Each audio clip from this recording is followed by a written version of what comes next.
But heading into round 22, we've got some good games once again this week.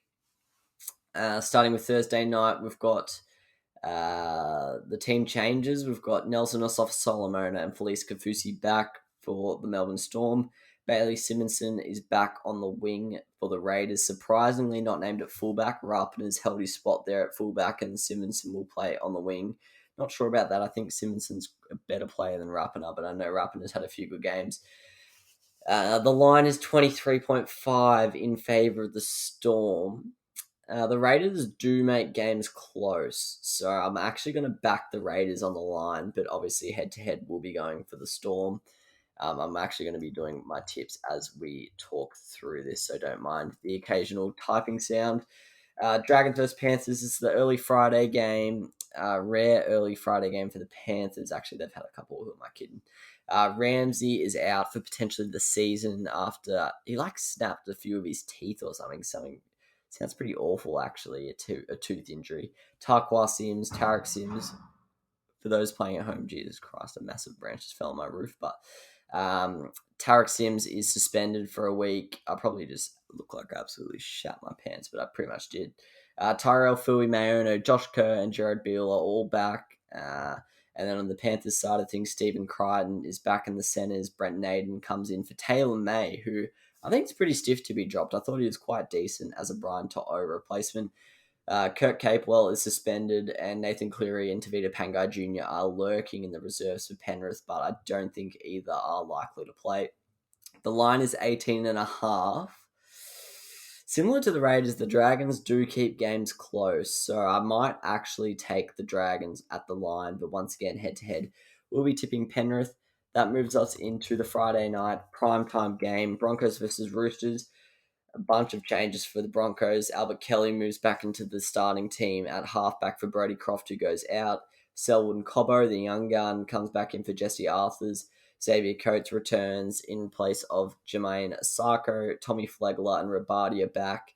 Dale Copley comes in for the Roosters in his first game. They signed him as a top-up player last week, and he'll be playing on the wing, which moves Manu into centre and Tupanua into second row after a few weeks of being the wing centre combo.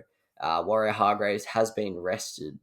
Broncos actually surprised the Roosters earlier on in the season, but got to say the Roosters win this one easily. I know they're not with Crichton, but I think they're playing quite well at the moment. And the line's 15.5. I'm going to back them in. It's probably at Suncorp, but Broncos home game. I'm going to back in the Roosters at the line and the Roosters in the head-to-head. That moves us into Super Saturday, and that means it is Rabbitohs versus Titans time. This could be an interesting game. They played each other earlier on in the season, and for me, it was one of the games of the year. Huge comeback from the Rabbitohs, I think. Well, actually, who am I kidding? I forgot. I'm pretty sure the Rabbitohs came back to beat the Titans. It could have been the other way around, but I remember one team went out like 30-point leaders, and then the other team almost chased them down. Team changes. Tyrone Peachy returns for Gold Coast. Toby Sexton holds out Jamal Fogarty despite being ready to play after his injury. Rabbitohs go unchanged. The line's 16.5. I'm going to take the Titans at the line. The Rabbitohs are playing really well right now, but so are the Titans. I think the Titans will score enough points to ensure that it's not a blowout. So I'm going to go Titans at the line, Rabbitohs head-to-head. So far, these first 4 games have been quite comfortable in terms of the tipping. I will surely live to regret that statement. But Cowboys-Tigers, 5:30 game. Not the greatest contest, I must say, as a Tigers fan. But Tamalolo, Murray Taulongi, and Lachlan Burr all out for the Cowboys. Jake Gramble's going to play at centre, which I'm excited to see after his impressive stints at fullback. Ben Hampton plays on the wing, who I also quite like. Tigers are unchanged. The line is 4. Tigers are the favourites. This is tough. Cowboys are due for a win. Tigers aren't in great form. It has to be said. So I'm actually going to go Cowboys at the line, and I actually might tip the Cowboys. I just think with Moses Mbai at fullback, the Tigers aren't playing great. The attack sort of lost its flow.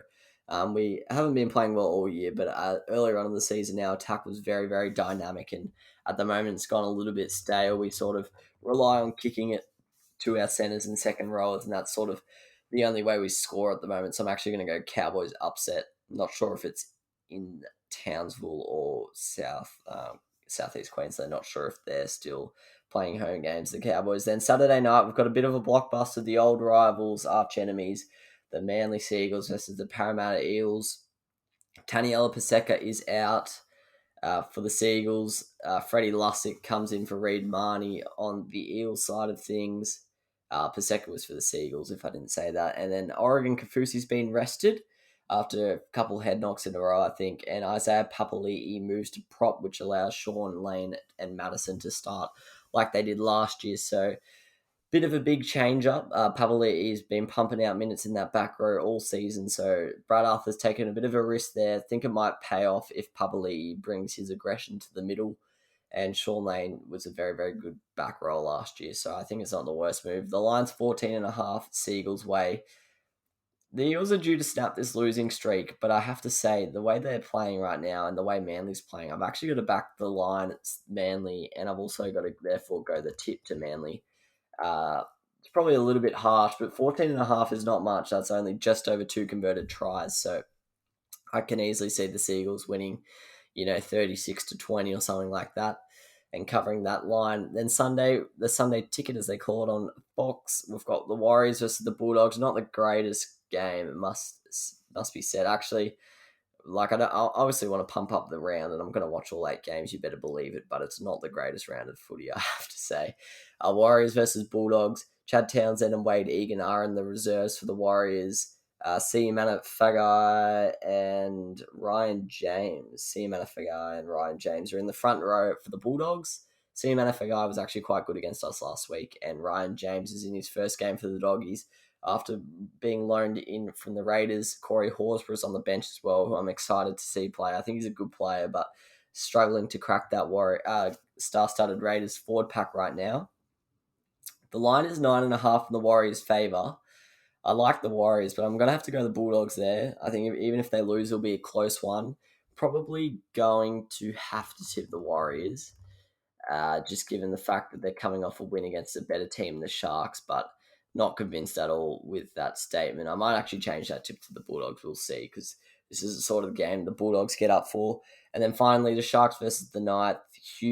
Sharks versus the Knights. I can't speak right now. Huge game in terms of 8th position and 7th position on the ladder. Final spot up for grabs for the winner, you'd have to say. Talakai replaces Chambers in the centres, who's been dropped.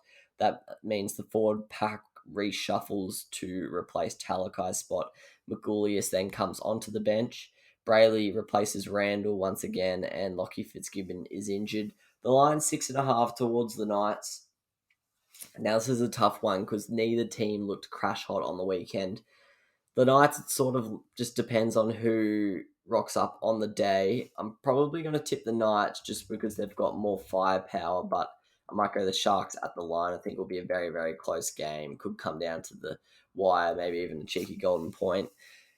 But yeah, that's a very flip of a coin. That's a tough Sunday of tipping, actually. I'm going to maybe lose sleep over that Warriors-Bulldogs tip. But I think after the Warriors winning last week, I think I've got to get on them this week and back them in for a back-to-back win. I can't miss their win 2 weeks in a row. So that ends it for another week of the NRL podcast. It's a miracle! Oh, yeah! What about that one? Unbelievable! Balotelli, Aguero! Crowd cheers. Here's Siddle.